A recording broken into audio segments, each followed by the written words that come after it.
varias oportunidades. Algunos los han llamado los héroes de la fe. Pero cuando usted lee este capítulo 11, usted también se da cuenta que no solamente hay hombres. Usted lee en el versículo 11 y va a encontrar por la fe la misma Sara. Y más adelante, hermano, usted va a encontrar en el versículo 31, por la fe Raab la ramera no pereció con los desobedientes, habiendo recibido a los espías en paz. Entonces, algo que quería señalar, que aunque algunos lo llaman los héroes de la fe, no solamente hay hombres aquí, sino que también hay dos mujeres, una del pueblo de Israel, del pueblo escogido, perdón, y hay otra mujer que no pertenecía a la nación de Israel, dándonos también un ejemplo de que las mujeres también pueden tener fe y desarrollar la palabra de Dios. En la última exposición de la palabra, nosotros veíamos en el capítulo 11, del versículo 26 en adelante, lo que sucedía con aquellos que habían recibido el conocimiento de la verdad, pero que en ellos no había un verdadero arrepentimiento y que se hayan convertido en apóstatas. Eso lo vimos en el versículo 26 del capítulo 11, porque si pecaremos voluntariamente después de haber recibido el conocimiento de la verdad, ya no queda un sacrificio por el pecado. Por los pecados. Eso sucedía con aquellos que habían entendido la palabra, habían entendido el evangelio, pero que no le daban al Hijo de Dios el verdadero valor. Pero entonces el 32 en adelante está hablando a los creyentes. Dice, pero trae a la memoria los días pasados en los cuales después de haber sido iluminado, sostuviste gran combate de padecimiento, por una parte ciertamente con vituperios y tribulación, y fuiste hecho espectáculo. Entonces aquí el escritor está animando a estos creyentes que estaban sufriendo, que estaban padeciendo y que estaban pasando por momentos difíciles, momentos dolorosos. Y el escritor les recuerda a estos creyentes que, bueno, que ellos se habían acordado de los presos, que ellos habían sufrido el despojo de los bienes con gozo. ¿Por qué? Porque ellos tenían una herencia en los cielos. Y así va terminando el capítulo 10. Hay algo que no había dicho del capítulo 10, que el escritor le dice, mantengámonos firmes sin fluctuar. Eso es lo que el escritor quería, que estos creyentes se mantuvieran firmes sin fluctuar, sin inclinarse, sin moverse. Entonces, cuando usted llega al capítulo 11, yo me hacía esta pregunta, ¿por qué en el libro de los Hebreos es donde están estos hombres y estas mujeres y el escritor resalta la fe? ¿Por qué no en el libro de Romanos, que es la carta más teológica, más completa? ¿Por qué quizás no en el libro de Filipenses, que también está el pasaje más cristológico que todos conocemos, haya pues en vosotros este sentir que hubo en Cristo Jesús? ¿Por qué no en el libro de Apocalipsis, que habla de los juicios que van a caer en este mundo? ¿Por qué está en el libro de los Hebreos estos hombres y estas mujeres, estas dos mujeres, que son ejemplos de la fe? Bueno, amado hermano, cuando usted va terminando en el capítulo 10, usted debe darse cuenta que el escritor ya usó la palabra fe en el versículo 39. Pero nosotros no somos de los que retroceden para perdición, sino de los que tienen fe para preservación de alma. De los que tienen fe para preservación de alma. Y eso es lo que el escritor está animando a estos creyentes. Les dice en el versículo 32 que traigan a la memoria los días pasados, que ellos habían sostenido combate. Luego les habla de que ellos se habían acordado de los presos, versículo 34, que ellos habían sufrido el despojo de los bienes con gozo. Les habla en el versículo 34 de que hay una mejor y perdurable herencia. Los anima en el versículo 35, no perdáis vuestra confianza que tiene grande galardón. Y luego en el versículo 36 les dice, hablando de que ellos estaban haciendo la voluntad de Dios, y los manda a esperar porque aún un poquito el que ha de venir vendrá y no tardará. Y entonces en el versículo 38 dice, mas el justo vivirá por fe. En otros pasajes dice, mas el justo por la fe vivirá. Pero aquí cambian el orden, mas el justo vivirá por fe. Usted puede buscar ese pasaje en otros lugares y la palabra cambia. Dice, más el justo por la fe vivirá. Pero aquí dice, amado hermano, más el justo vivirá por fe. Y luego entonces en esos dos versículos ya el escritor nos está viendo como una entrada para lo que él va a explicar en el capítulo 11. Dice entonces el versículo 39, pero nosotros los creyentes no somos los que retroceden para perdición, sino de los que tienen fe para preservación de alma. Y entonces cuando él da este concepto, da este versículo, entonces ahí sí entramos al capítulo 11 del libro de Hebreos. Bien, hermano, yo dije en la otra oportunidad que del capítulo 10, del versículo 19 en adelante hasta el capítulo 13, es la parte práctica de esta epístola. Es la parte que el escritor, vamos a decirlo así, ya dejó un poco atrás algunos temas doctrinales y él entonces va directamente a los creyentes a animarlos. Bien, hermano, entonces, en primer lugar, ¿por qué este capítulo 11 del libro a los Hebreos aquí? Muy bien, estos creyentes estaban viviendo un momento de dificultad. Estos creyentes estaban pasando por pruebas, porque a veces uno lee el libro de los Hebreos y ok, está el tema de Cristo como sacerdote, como profeta, como rey, lo encontramos también superior a Moisés, pero hay otro tema que estos creyentes estaban pasando persecución, estos creyentes estaban sufriendo por causa de vivir una vida para Cristo y no dejar otra y no volver al judaísmo. Estos creyentes estaban combatiendo estas cosas y en aquel tiempo aquellos que se alejaban del judaísmo sufrían, hermanos, sufrían. Habían judíos que perseguían a los gentiles y usted se lo puede ver también en los libros a los Gálatas y en el libro de Tito también usted consigue que habían unos judíos que estaban perturbando la libertad de estos creyentes. Bueno, estos hebreos estaban pasando por eso. Estos hebreos se veían momentos de dificultad, momentos de angustia, momentos de dolor, por causa de la palabra de Dios, porque ellos no querían volver al judaísmo y eso le costaba un precio. Según el libro de la cultura judía, aquel que no reconocía que el judaísmo era lo correcto, era despreciado por los mismos judíos. A usted no le invitaban a una casa, usted no gozaba de un buen trabajo, a usted lo miraban mal por no aceptar el judaísmo. Y estos creyentes en ese pleno siglo, al año 70 después de Cristo, se cree antes del 70, que fue que el templo cayó, que ellos estuviesen diciendo, no, ya el judaísmo no nos conviene sacrificar cordero, Cristo es la verdad. Eso a los judíos, a los que llevaban la responsabilidad, no les agradaba y estos creyentes entonces sufrían padecimiento. En base a eso, hermano, usted entra al capítulo 12 y entonces el escritor les dice, nosotros somos los que tienen fe para preservación de alma.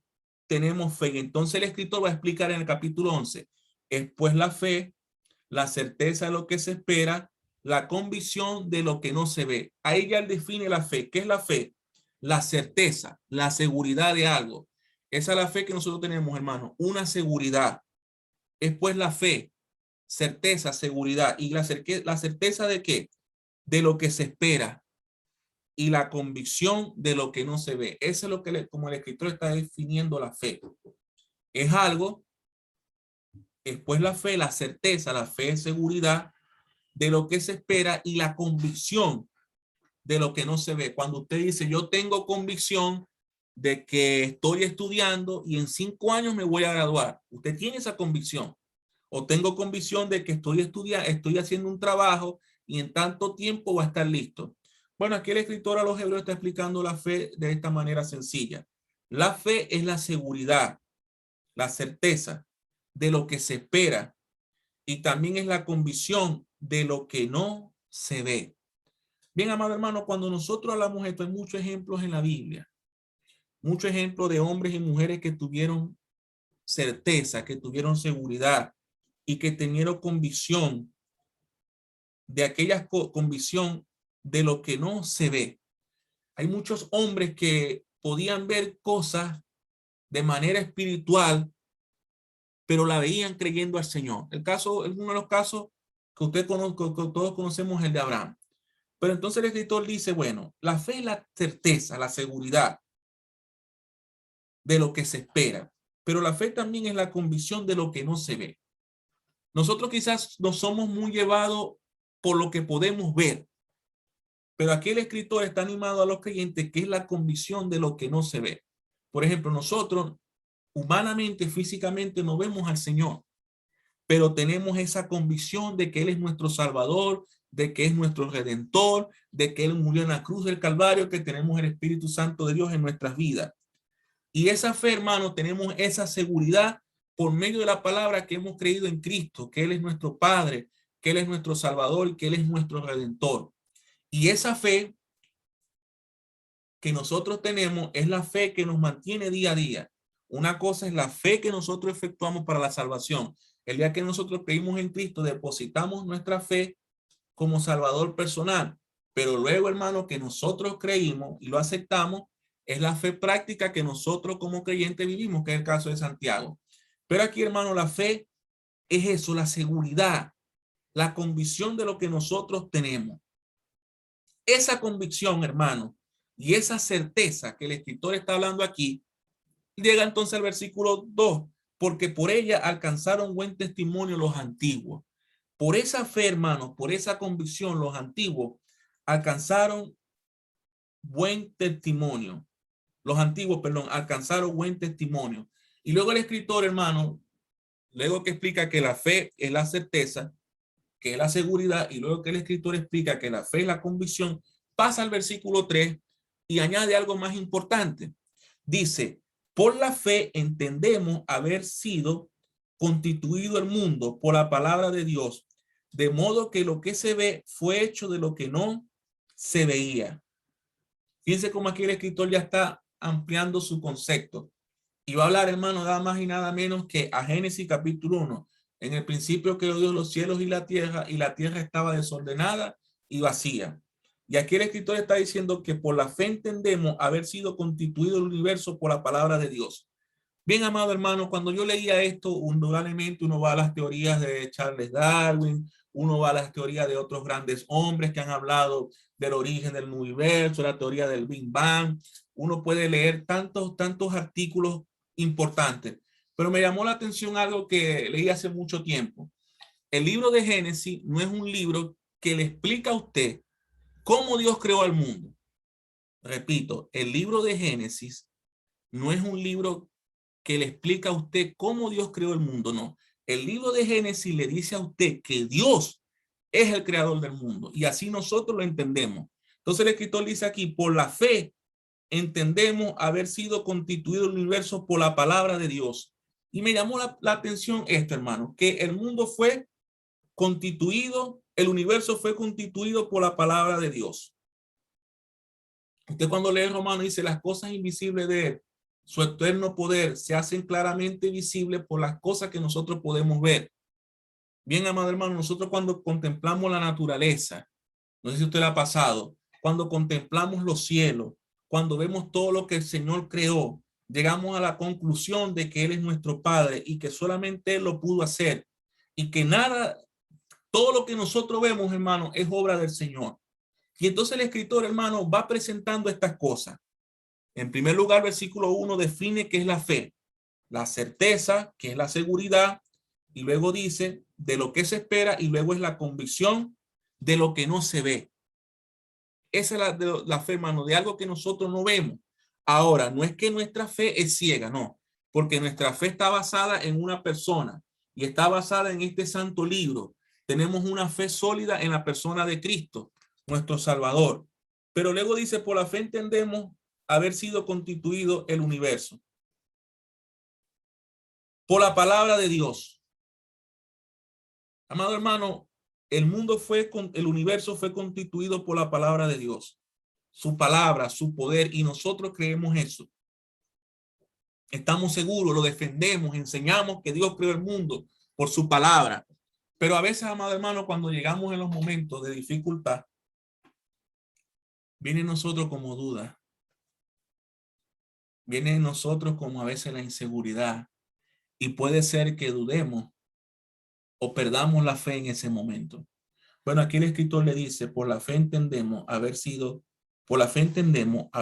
constituido el universo por la palabra de Dios, de modo que lo que se ve fue hecho de lo que no se veía. De modo que lo que se ve fue hecho lo que no se veía. Hermano, qué bueno es el Señor. Y qué seguridad tenemos nosotros en la palabra de Dios, que estamos conscientes de todo lo que Él ha creado y conocemos a nuestro Padre. Y a veces nosotros podemos pasar por situaciones difíciles, pero tenemos una fe, hermano. Tenemos una fe que cada día se puede fortalecer. Tenemos una fe, hermano, una convicción de que nosotros estamos esperando algo. Tenemos esa certeza y sabemos, hermano, que todo lo que fue creado, todo lo que nosotros vemos fue creado por el Señor, por su poder, por su palabra.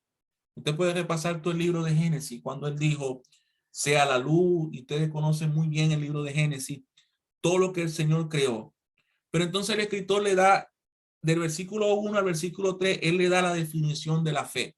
Repito, la certeza, que seguridad de lo que uno espera. Luego también habla la convicción de lo que no se ve. Luego en el versículo 3 explica que la fe, por la fe entendemos haber sido constituido el universo por la palabra de Dios, de modo que lo que se ve fue hecho lo que no se veía. Y hay tantas cosas, hermanos, que nosotros no vemos, que el Señor creó para nosotros, y manifestamos y vemos su poder y vemos su gloria.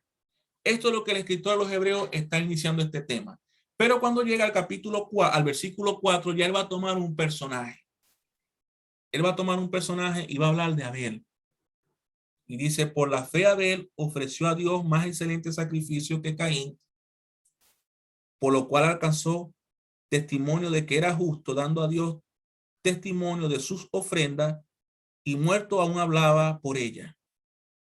Yo no me había fijado en este detalle, hermano. Empieza con Abel. Todos sabemos la historia de Abel. Usted va al libro de Génesis capítulo 4 y usted puede ver allí algunas cosas que Abel pudo hacer en su corta vida. Y cuando yo leía esto, amado hermano, lo conversaba aquí en mi casa, uno puede ver la vida de Abel y uno puede decir, con solemnidad lo digo, fue una vida corta. Abel significa viento. Fue una vida corta, una vida que prácticamente se la arrancaron de sus manos. Fue un pastor de ovejas. Y uno puede decir, bueno, fue una vida un poco triste porque lo mató su propio hermano. Y uno se puede preguntar, bueno, ¿y por qué Dios no lo guardó? Esa es la primera pregunta que yo me hacía. ¿Por qué Dios no guardó a Abel? ¿Se le escapó esto de las manos del Señor? No, hermano. Todo está escrito por algo. Cuando uno lee el libro de Génesis, Génesis 4:2, después dio a luz a su hermano Abel, y Abel fue pastor de ovejas, y Caín fue labrador de la tierra. Y aconteció andando el tiempo que Caín trajo del fruto de la tierra una ofrenda a Jehová. Y Abel trajo también de los primogénitos de sus ovejas, de lo más gordo de ellas. Y fíjense lo que dice este versículo. Y miró Jehová con agrado a Abel y a su ofrenda. A veces siempre nos detallamos en la ofrenda de Abel. Pero fíjense cómo dice este versículo. Miró Jehová con agrado a Abel y su ofrenda. Miró fue a Abel y a la ofrenda, no solamente la ofrenda. Pero entonces cuando usted lee el versículo 5, dice, pero no miró con agrado a Caín y a la ofrenda suya. Los dos fueron a ofrecer algo.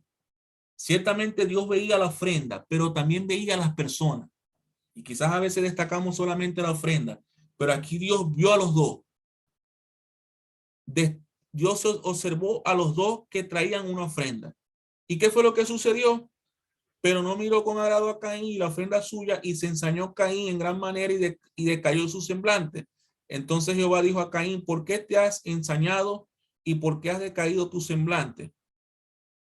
Dice, para abreviar, y dijo Caín a su hermano, salgamos al campo, y aconteció que estando ellos en el campo, Caín se levantó contra su hermano Abel y lo mató.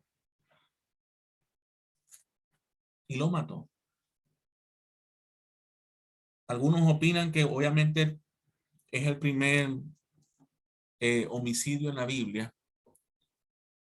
Y vemos la historia de estos dos hermanos, cómo Caín mata a su hermano.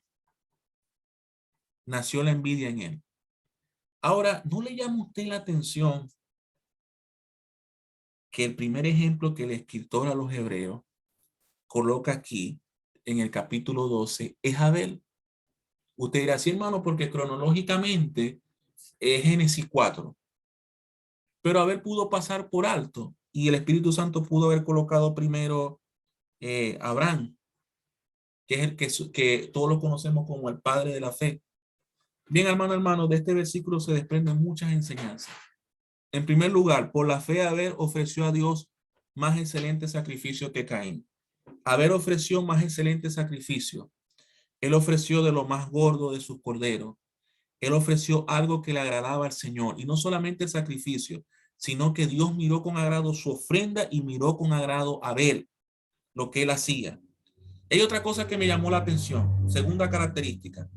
Dice que por lo cual alcanzó testimonio de que era justo. Esa palabrita, hermano, en el libro de Hebreo llama mucho la atención. Abel era un hombre justo, un hombre sin doblez, un hombre que vivía una vida que agradaba al Señor. También de José se llama que era justo. Y esto, hermano, impresionó mi corazón, porque Abel, a pesar de todo lo que él podía ver en ese entorno, él era un hombre justo que agradaba al Señor. Y a pesar de que él veía las actitudes de otras personas, de su hermano, era un hombre que era justo, un hombre que procuraba agradar a Dios. Yo cuando leía esto, hermano, ¿somos nosotros justos? Yo llegaba a la conclusión, ¿será que nosotros estamos ofreciendo un excelente sacrificio al Señor? ¿Será que nosotros, hermanos, estamos procurando llevar una vida que le honre al Señor? ¿Qué le ofrezco yo al Señor? ¿Qué le doy yo al Señor de mi vida? ¿Qué le damos a Él? ¿Cuánto nos acordamos de Él? Y aunque esto quizás se pueda aplicar más para un devocional, pero Abel ofreció de lo más gordo, es verdad. Ofreció lo más gordo, pero Dios miró también a Abel con agrado. No solamente lo que él llevó, sino que miró la persona de Abel, su vida. ¿Y sabe por qué lo miró con agrado, hermano? Porque habla la palabra ahí, lo declara que era justo, era un hombre que en él, no, yo imagino que en Abel no había malicia, en Abel no había maldad, en Abel no había envidia, porque Dios lo llama a él justo, hermano, y es imposible que Dios llame a un hombre justo y haya envidia, arrogancia, vanidad. Y eso fue lo que me quebrantó de este hombre, que era un hombre que era justo, un hombre que agradaba al Señor. Pero este hombre, hermano, sufrió, le arrebataron su vida, su hermano le dio muerte y todos entendemos que fue voluntad del Señor. Ahora, hermano, llevando esto al contexto, el escritor está animando a los creyentes de que ellos deben agradar al Señor, de que ellos deben servirle, de que ellos deben ser justos, de que ellos deben agradarle al Señor. Por ejemplo, usted cuando lee el capítulo 10, versículo 36, porque es necesaria la paciencia para que habiendo hecho la voluntad de Dios obtengáis la promesa. Abel fue un hombre que hizo la voluntad de Dios, pero su hermano, obviamente lo permitió el Señor, le quitó su vida. Salgamos al campo y se levantó contra su hermano. Pero llama la atención que dice que era justo, dando Dios testimonio de sus ofrendas. Otra cosa que me llamó la atención, dando Dios testimonio de sus ofrendas, están en plural, y luego dice, y muerto, aún habla por ella. ¿Cuántos años han pasado desde la vida de Abel? Y el escritor a los hebreos dejó estos plasmados, y nosotros estamos hablando de él en estos momentos. Otra enseñanza que vino a mi mente, el hombre que hace la voluntad de Dios va a sufrir, hermano. El hombre y la hermana, el hombre y la mujer que quiera agradar al Señor va a sufrir. Eso lo veo yo en el libro de los Hebreos. Va a sufrir persecución, va a padecer dificultades económicas, trabajo, laboral, matrimonial, de salud. El hombre y la mujer que quiera agradar al Señor, hermano, va a sufrir. Lo va a sufrir porque eso es lo que yo veo en la Biblia. Y vamos a ir detallando, hermano, más adelante lo que sucedió con algunos hombres. Porque a veces, hermano, nosotros creemos que, ok, el Señor nos ayuda, oramos al Señor, nos fortalece, pero hay momentos, hermano, que el Señor permite el dolor, permite la prueba, porque Él nos quiere enseñar algo. Por ejemplo, yo me voy a adelantar. Cuando usted lee en el mismo libro de Hebreos, vamos al versículo 33. Hebreos capítulo 11, versículo 33. Porque por la fe conquistaron reino, hicieron justicia, alcanzaron promesa, taparon bocas de leones, apagaron fueros impetuosos, evitaron filo de espada, sacaron fuerza de la debilidad, se hicieron fuertes en batalla, pusieron en fuga ejércitos extranjeros. Las mujeres recibieron sus muertos mediante resurrección. Hasta ahí está todo bien, ¿verdad, hermano? Pero cuando usted lee más adelante, fíjense cómo cambia aquí. Mas otros fueron atormentados, no aceptando el rescate a fin de obtener mejor resurrección. Ahí como que se pone un poco la cosa difícil, ¿verdad? Cuando yo lo leía, quizás esta parte no me agrada a mí. Otros experimentaron vituperios y azotes, y además de estos, prisiones y cárceles. Y fíjense esta parte, hermano. Fueron apedreados, aserrados, puestos a prueba, muertos a filo de espada, anduvieron de acá para acá, de acá para allá, cubiertos de pieles de oveja, de cabra, pobres, angustiados, maltratados, de los cuales el mundo no era digno, errando por los desiertos, por los montes, por las cuevas, por las cavernas de la tierra. Y todos estos, aunque alcanzaron buen testimonio mediante la fe, no recibieron lo prometido, proveyendo Dios alguna cosa mejor para nosotros, para que no fuesen ellos perfeccionados aparte de nosotros.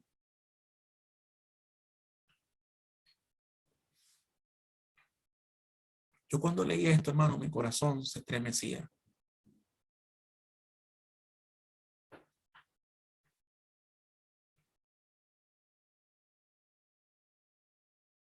Y se quebrantaba mi alma. Se cayó el Zoom.